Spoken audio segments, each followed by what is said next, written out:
Voilà, vous avez la parole. J'y manquerai pas et je tenterai de me résoudre aux 8 minutes convenues. Merci beaucoup à l'AFMA d'avoir initié ce débat essentiel pour aujourd'hui et pour au minimum les 5 années à venir.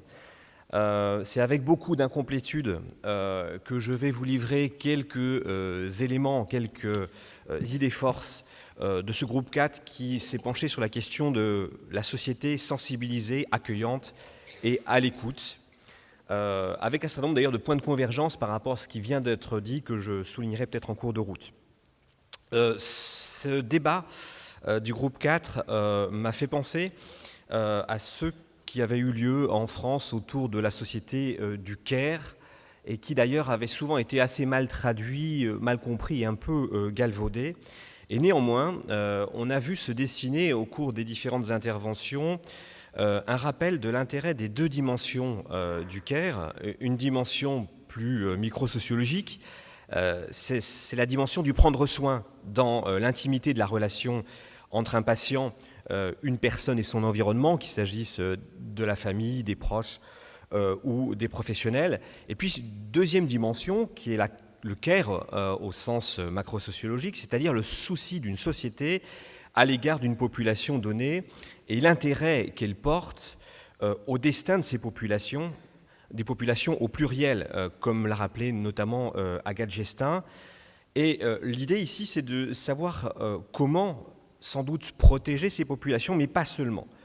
Comment les intégrer aussi dans l'espace public, comment leur offrir des opportunités en tant que groupe, en tant que membre à part entière de la population, en tant que citoyen de plein droit, et comment leur offrir ces opportunités autant que faire se peut, travailler, voyager, se former, sortir au cinéma, rencontrer des proches, par exemple.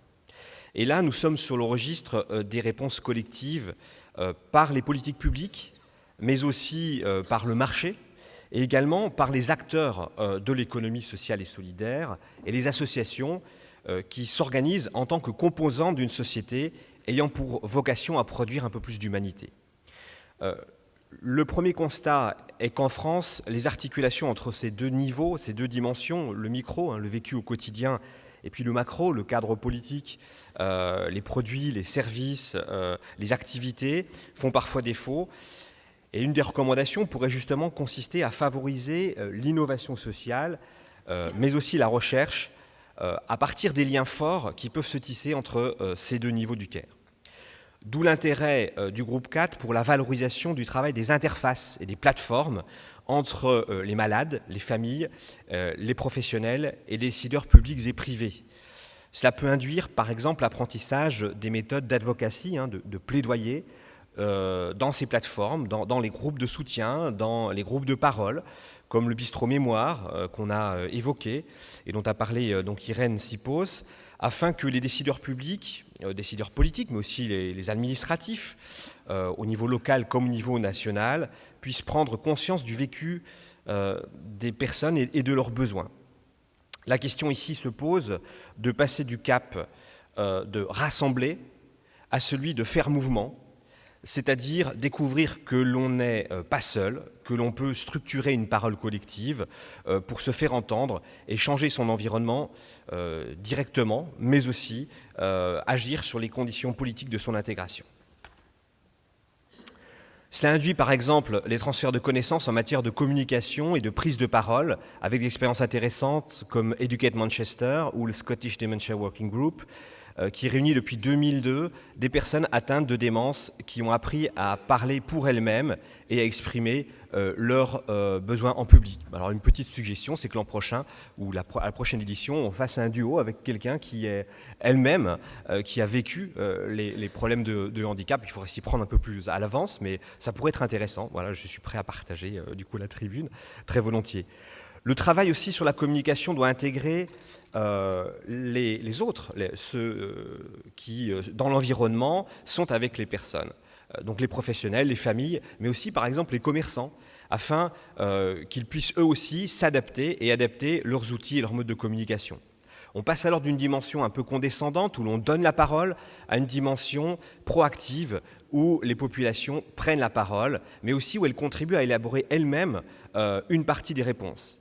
Les personnes et les associations qui étaient là hier, avec leur savoir propre, leur expertise, ne demandaient pas toujours des solutions clés en main. Elles pouvaient, elles aussi, elles demandaient à être initiatrices de réponses, à l'instar de la paire aidance, développée par Dementia Alliance International, qui valorise la création de guides, par exemple, par des personnes malades à destination d'autres personnes, comme des guides sur comment voyager en ayant une démence. Mais aussi, l'idée, c'est de valoriser les capacités à créer d'autres moyens de communication que les forums, que les groupes de parole, par exemple des blogs, par exemple des vidéos, générer des réseaux d'information, de conseils, pour créer de la solidarité, de l'entraide, ce que les Américains appellent le self-help collectif. Le deuxième niveau dans le rapprochement entre les dimensions macro et micro du CARE renvoie à la recherche et à la manière dont les chercheurs peuvent rassembler, tester, évaluer et disséminer les approches et les méthodes participatives. Il faut se fixer comme objectif de constituer un arsenal méthodologique participatif. Vous pourrez compter sur le réseau d'études internationales sur l'âge et la citoyenneté, que je préside bien entendu, puisque notre spécialité c'est le transfert des méthodes que l'on observe à l'étranger, comme la co-research à Manchester ou les ateliers de design social à Montréal, mais ce n'est pas suffisant. Il faut, je crois, faire un vrai travail fédératif et fédérer les forces dans ce domaine. Ces méthodes, elles sont importantes parce qu'elles peuvent avoir de nombreuses applications dans la co-construction d'enquêtes, comme ça a été rappelé par certains, mais aussi dans la co-construction d'indicateurs, dans la présence active des personnes en situation de handicap psychique, dans le diagnostic territorial ou l'évaluation des dispositifs, ou l'évaluation de biens ou de services qui leur sont destinés. C'est ce qu'appellent de leur vœu de nombreuses associations et des dispositifs comme Dementia Friendly Community.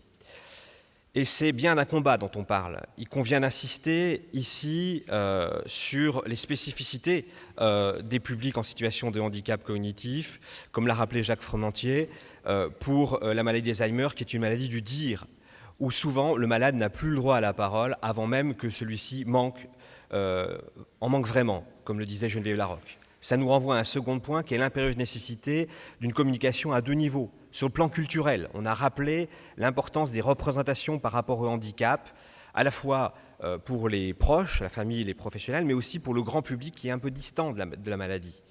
Laetitia Ngachar-Ribert a rappelé l'importance de travailler sur les cadres d'analyse et de perception, à l'instar de ce que fait la Fondation Roi Baudouin.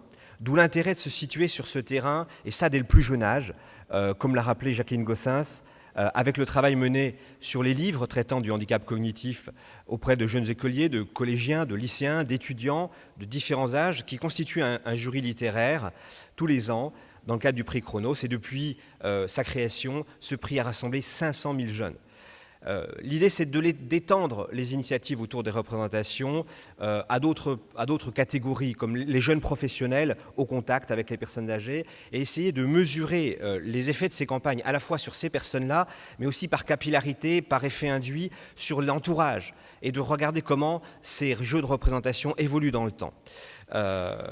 Au-delà de ces dimensions se pose la question des éléments de langage, qui consolident les représentations. Des guidelines ont été élaborés par Alzheimer Australie, par exemple, pour pointer les termes péjoratifs à défavoriser ou les termes à favoriser.